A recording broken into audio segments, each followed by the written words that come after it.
Hello. Today I would like to talk about solar panels and how toxic it can be. Well, first of all, today solar panels are said to be one of the most green and an efficient way to produce electricity. But is solar panels actually green? Well, through my research, I reached some points to prove that solar panels isn't green. Solar panels sometimes leave huge ecological footprints. They could be toxic to human beings and inefficient to produce electricity. These photographs are some examples of ecological footprints left by solar panels. There are animals affected by the toxins produced from solar panels and waste left behind. And also, people living inside the environment polluted by the solar panels are also deeply affected. So, these are just some examples of problems caused by solar panels. So before going into more details, let's look at a video explaining the basic knowledge of solar panels and how it works.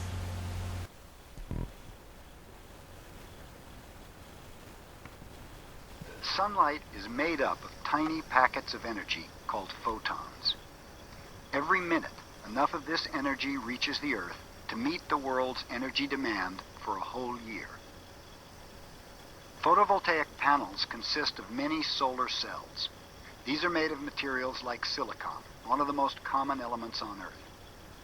The individual cell is designed with a positive and a negative layer to create an electric field, just like in a battery. As photons are absorbed in the cell, their energy causes electrons to become free. The electrons move toward the bottom of the cell and exit through the connecting wire. This flow of electrons is what we call electricity. By combining solar cells and photovoltaic panels, we can produce just the right amount of electricity to perform a specific job, no matter how large or small.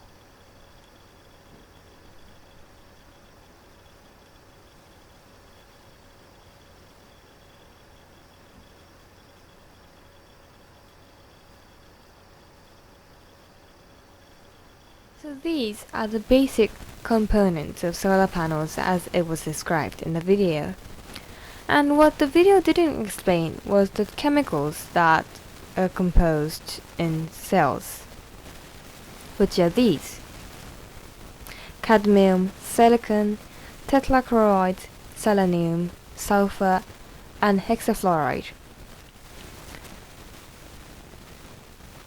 So, before talking about the actual chemicals that are composed in solar panels, let's discuss about disposal method of solar panels.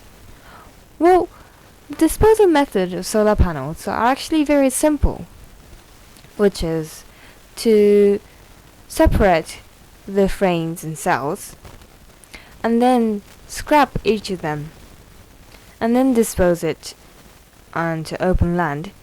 So, just like other wastes are being done. So what's the problem with this? Well, remember the chemicals that I explained later?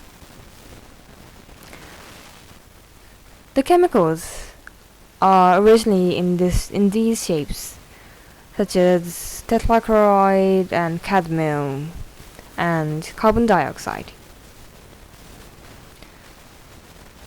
So these cause these diseases, such as Itaita disease, and cadmium is one of the most vicious toxic chemicals that causes these diseases, which makes the bone really easy to break and bend like this old man over here has, which is very painful, as the patients say.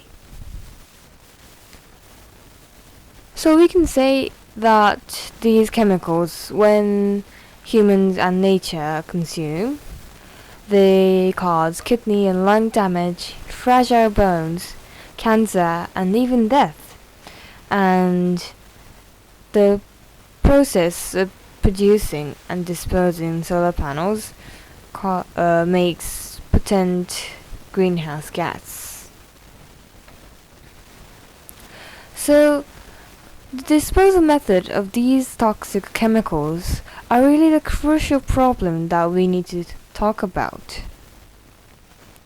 Specialists say that the lifespan of cells of a solar panel is increasing, but with today's technology, it's around 20 to 30 years.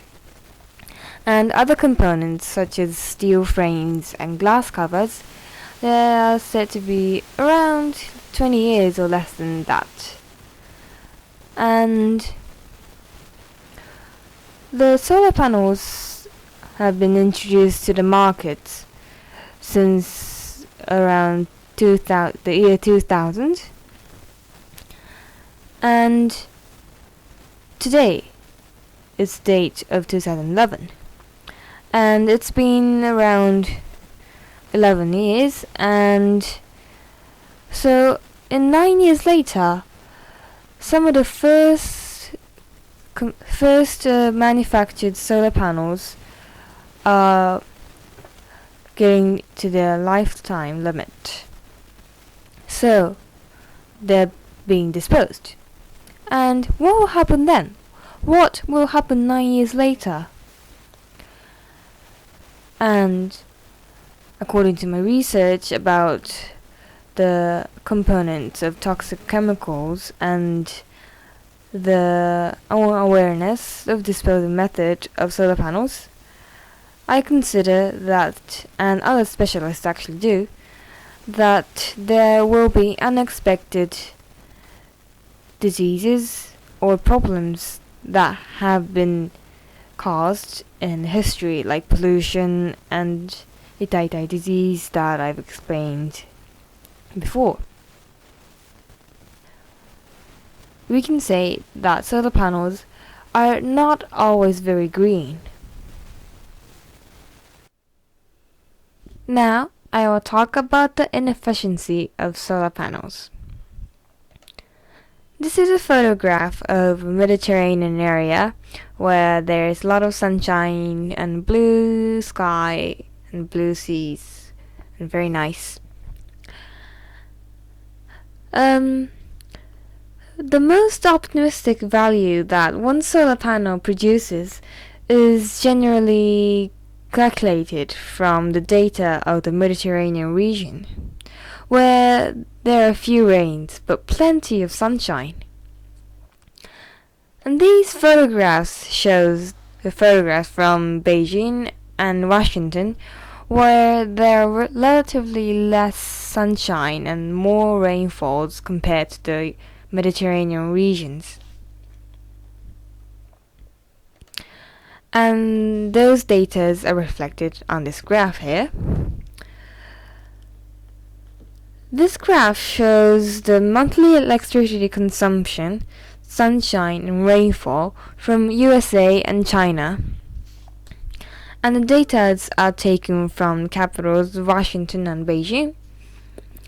And the red and blue area are USA and China respectively, representing the electricity consumption. So it is clear that electricity consumption peaks during July and August, and the second peak comes from December to January. The green and yellow lines, the green one is China and the yellow one is USA, shows the sunshine hours of each month. Both lines, particularly USA, peaks May to June, and declines sharply from November to January, where the second peak of electricity consumption begins. The blue and orange lines, the blue one is China and the green one is USA,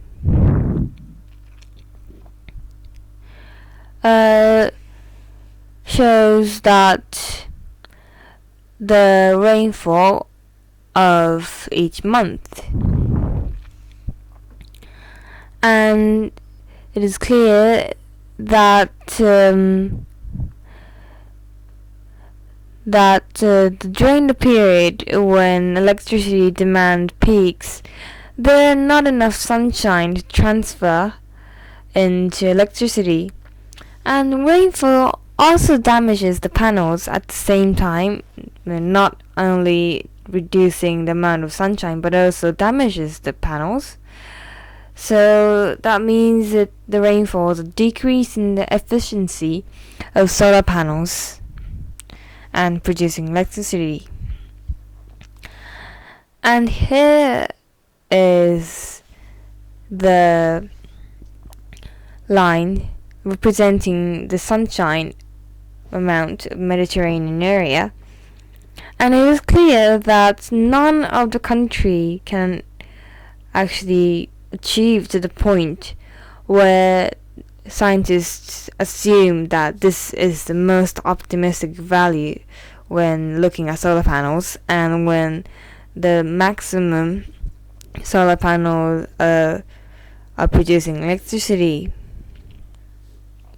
So we have to conclude that there are types of best fitted method of producing electricity, and solar panels is not always the best solution to lead a green technology, a way to produce electricity.